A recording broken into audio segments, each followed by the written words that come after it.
This game last night between the Warriors and the Raptors left us with so many different subplots, so many different overall questions to ask.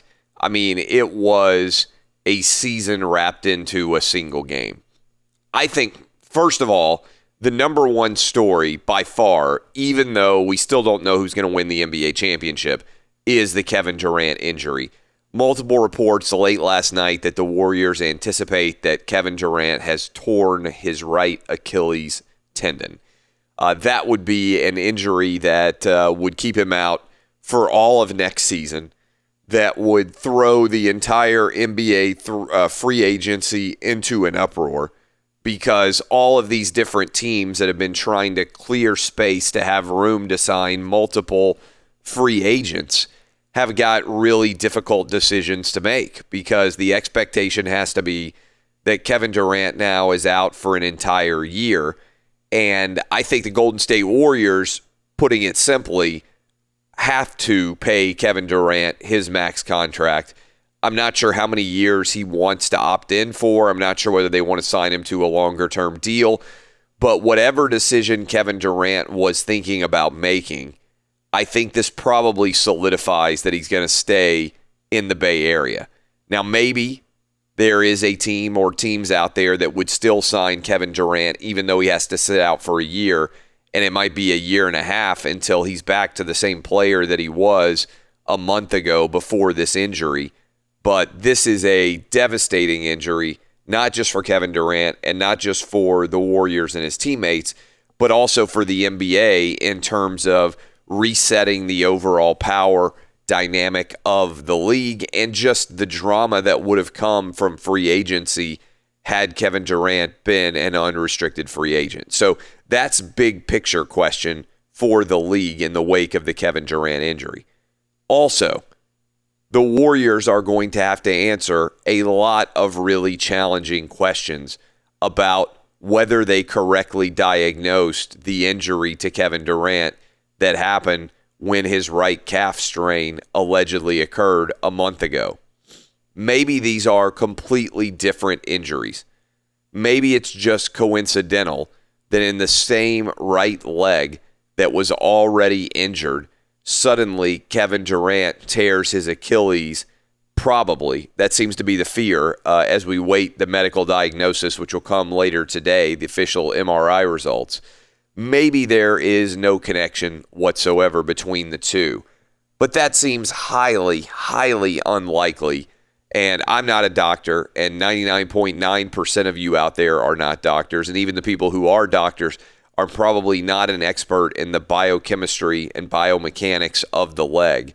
But what oftentimes can happen throughout injury history is if you have one injury, your body sometimes will adjust the way that you are carrying yourself to try to take the pain off of that injury, and it can lead to another injury, sometimes more severe than the one you're trying to protect yourself from. So there will be a ton of questions asked, I think fairly, about how good was the Golden State Warrior medical evaluation of Kevin Durant. Did he come back too soon?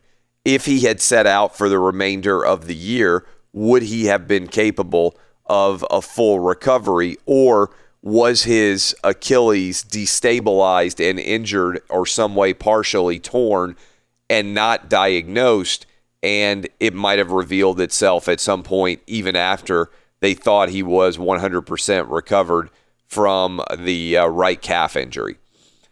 This also plays in with what is, I think, a difficult decision in general, which is when are players healthy enough to play again, and how much do you trust the overall medical evaluation? Having said all that, if you watched Kevin Durant in the first quarter and a half when he was playing, I don't think there's any doubt that if he were healthy, the Golden State Warriors would have won this series in 4 or 5 games. That's how much difference he makes on the court. He's the best player in the world right now, playing at an incredibly high level. He opens up the court even more for Steph Curry, even more for Klay Thompson and Draymond Green and everybody else on the offensive side of the ball for the Golden State Warriors. And when he's healthy, he's a pretty good defender. against spot-up options from guys like Kawhi Leonard, who otherwise aren't able to shoot as easily over Kevin Durant as they would be other players. So to me, this storyline breaks down in so many different directions, but we start with the injury to Kevin Durant, and we have just excruciating audio from Warriors GM Myers after the game. Here are 3 different segments of his post-game news conference as he is close to breaking down in tears. It's an Achilles injury. I don't know the extent of it. He'll have an MRI tomorrow. Prior to coming back, he went through 4 weeks with our medical team, and it was thorough, and it was experts and multiple MRIs and multiple doctors, and we felt good about the process. He was cleared to play tonight. That was a collaborative decision. Let me tell you something about Kevin Durant. Kevin Durant loves to play basketball, and the people that questioned whether he wanted to get back to this team were wrong. And I'm not here to. He's one of the most misunderstood people. He's a good teammate. He's a good person. It's not fair. I'm lucky to know him. You know, sports is it's people. Sports is people. I know Kevin takes a lot of hits sometimes, but he just wants to play basketball, and right now he can't. Basketball has gotten him through his life. I don't know that we can all understand how much it means to him. He just wants to play basketball with his teammates and compete. So a lot of tough audio there as the Golden State Warriors come to grips with not only Kevin Durant's injury, which they've been dealing with for the last month, but the question of whether or not Kevin Durant should have ever been on the basketball court. And I think probably there will be further information that comes out surrounding his medical care and the evaluation and the decision to put him back on the court. It seemed to me that there was a lot of aggressiveness from the Raptors at Kevin Durant. Now, the way he injured himself, it was a non-contact injury. He was just trying to make a move, and the leg just went. But prior to that, there had been, I think, a pretty physical setup against Kevin Durant. A lot of grabbing, a lot of bumping him, coming off curls, everything else. And his leg had seemed to hold up fairly decently. Man, I mean, this is just utterly devastating, not just for the Warriors, but for the league. And I think by far the number one overall story is Kevin Durant and what exactly happened to him. Now, let's go to the actual game itself. Kevin Durant came in and he made an immediate difference. This was the first shot he attempted. I think we have audio for it. Curry outside, driving again, throws it out to Durant. Durant for 3, it's up and good. KD rattles home his first shot.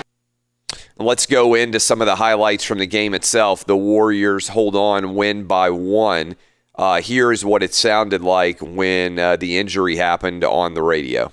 Durant goes to work, ball knocked away. Durant's hurt. He's hobbling off on the break. Ibaka goes up and got fouled by Livingston. He's holding his right leg. Yep. And it looks like in the same place. I don't want to speculate. People are cheering an injury. It's not good. Timeout Warriors. Kevin Durant gets up and he is limping badly. And people are cheering. Really? Oh. That's what you're doing? It's an ugly moment for the city of Toronto. I mean, for their sports fan base. Now, to their credit, I think it was, we had a couple of guys, Danny Green and Kyle Lowry, telling the fans to stop cheering. And I can understand in some, quick moment where they think, oh, Kevin Durant is injured, this means we're going to win the championship. But I think the entire city of Toronto would probably like a do-over there. It was a bad look. I really think that. I mean, I think it was a bad look for the city of Toronto, a city that likes to argue it's one of the classiest places to live anywhere in North America. It's a bad look. Reminds me of honestly, if you remember back in the day when the Philadelphia Eagles fans cheered Michael Irvin when he got carted off the field. If you remember that back in the day in the old Vet Stadium. I don't know. I mean, you get a star player injured, and that's not one or two people. I mean, you listen to that audio. That's a lot of people who were cheering when Kevin Durant went down with an injury. Now, to be fair a little bit to Raptors fans as well, I think the cheering probably motivated by people thinking, oh, he re-injured his calf, which is a little bit different in terms of severity, i.e. much different than he tore his Achilles tendon and he's going to be out for a year. Still a really bad look. And I think the city of Toronto will come in for substantial amounts of criticism for the decision of thousands of fans there. It's not 10 people who were deciding to make noise. I mean, that's the majority of the arena cheering as Kevin Durant goes down and then gets up hobbling like he was.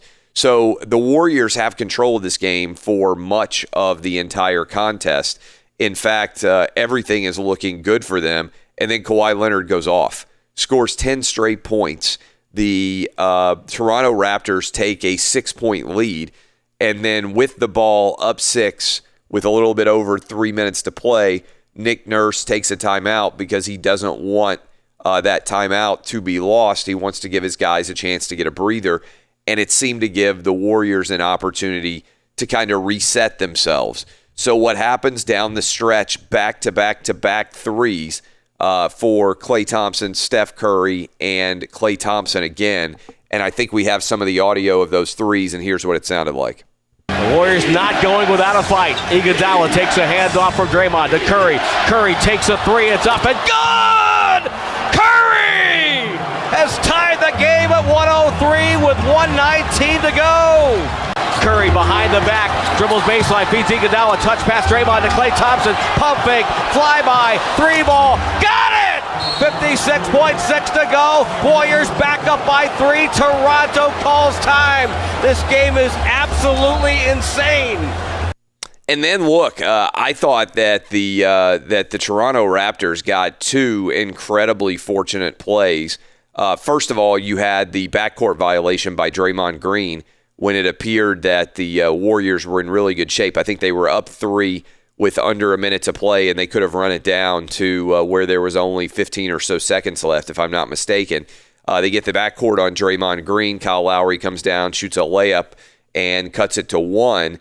And then I can't believe they called this. They called a illegal screen offensive foul on DeMarcus Cousins with on the final possession, trying to clear up some space for Steph. And then as a result, it comes down to this. The Warriors play great defense, run 2 guys at Kawhi Leonard, force him to pass the basketball. Eventually, the ball gets thrown into the corner. Kyle Lowry has what appears to be an open 3. Draymond Green rotates. This is what it sounded like live on the Warriors radio network. Van Vliet will take it up the floor. Van Vliet down to 12 seconds, 10 seconds. Waiting for Leonard. Leonard catches it on the logo, steps out. Guarded by Klay Thompson, 6 seconds with 5 seconds. Leonard right side stops, feeds Van Vliet. Van Vliet, one dribble, get the corner. Lowry is blocked by Draymond. The game's over. The game's over. The game is over. The Warriors have won. 106-105. Keep the lights on at Oracle. Dust those seats off. That old Barnes got one more dance. Now, here's the challenge in general. Game 6 headed back to the Bay Area. And I feel like the Warriors have a decent chance to win that game, and I feel like they have a decent chance to win Game 7. The challenge they're going to run into is they can't score points. I mean, really, if you look at the difference between this team with Kevin Durant on the floor against the Raptors and without him, they came out hot and were on a roll. And I think we're still on a roll. When Kevin Durant went out, he just opens up so many more offensive weapons for the Warriors because there's multiple people who can score instead of just Klay and Steph. You've got Durant. Right now, the Warriors don't have a third scorer. And that's a challenge both in Game 6 and Game 7 because it basically means that Klay and Steph have to be on fire. And even if they're on fire, there's not that guy who can elevate his game and get you 20 points. I think other than those two, the highest scoring player so far in the series is 17 points, and that was Draymond in Game 1, if I'm not mistaken, when he made a couple of extra threes that really didn't matter. But look at it, point total, 34 in the first quarter with Kevin Durant, 28 in the second quarter when Kevin Durant got hurt. Can probably add, it would have been over 30 if Durant doesn't get hurt. Third quarter, 22. Fourth quarter, 22. Only 44 total points for the Warriors in the second half. They just don't have the horses. on the offensive side of the ball. Doesn't mean they might not win, but Game 6 and Game 7, offensively, I just don't feel like the Warriors have the offensive firepower to be able to win this game. We'll obviously talk about that a lot as we continue to break down what was a season in a game type event last night in Toronto.